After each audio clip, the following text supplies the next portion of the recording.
आपण सगळेजण शूज वापरतो। शूज वेगवेगळ्या रंगाचे असतात, वेगवेगळ्या साईजचे असतात। आपल्याला हवे तसे शूज मार्केटमध्ये बनवून मिळतात, पण हे शूज नक्की बनवतात तरी कसे हे आम्ही तुम्हाला दाखवणार आहोत। चला तर मग पाहूया ते कसे करतात।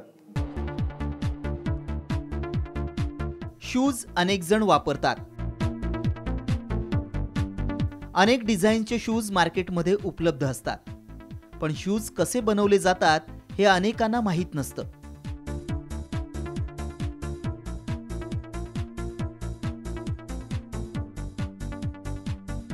आता या व्हिडिओत पहा शूज कसा बनवला जातोय। शूज बनवण्यासाठी आधी त्याला आकार कसा असला पाहिजे हे पाहिलं जातं।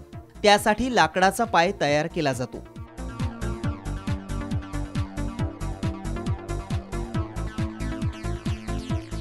मग याच पायाच्या आकाराप्रमाणे शूज बनवला जातो। सगळ्यात आधी चामडं कापून घेतलं जातं। पायाचा जसा आकार त्याच आकारात चामडं कापून घेतलं जातं आणि जसा पाय तशा आकाराचा शूज बनवला जातो।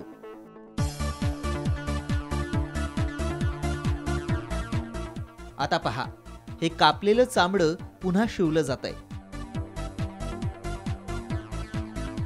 आणि मग आपल्याला हवा तसा शूज तयार केला जातो।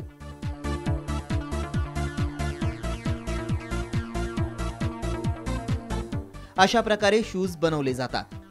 वेगवेगळ्या डिझाईन्स, वेगवेगळ्या कलरचे शूज बनवून मार्केटमध्ये विक्रीसाठी आणले जातात। ब्युरो रिपोर्ट, साम टीव्ही।